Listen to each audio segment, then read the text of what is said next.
तुझी जी सध्याची परिस्थिती आहे ना, ही आधीच्या पक्षाप्रमाणे आहे. जसे त्याच्याकडे पंख होते, तसे तुझ्याकडे एक सुदृढ शरीर आहे. पण तुझी मानसिकता त्या पिंजऱ्यातल्या पक्षाप्रमाणे आहे. आयुष्यात संकट आल्याशिवाय तुला सुखाची व्याख्या कशी कळणार रे? सातत्य ही सगळ्यात मोठी गुरुकिल्ली आहे, हे कायम लक्षात ठेवायचं.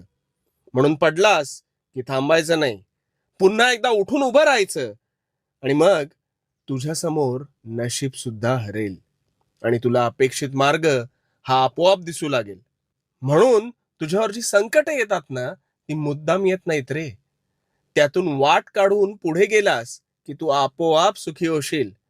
फक्त थांबू नकोस. आणि हो, भिवू नकोस. भिवू नकोस, कारण मी तुझ्या पाठीशी आहे. भिवू नकोस, मी तुझ्या पाठी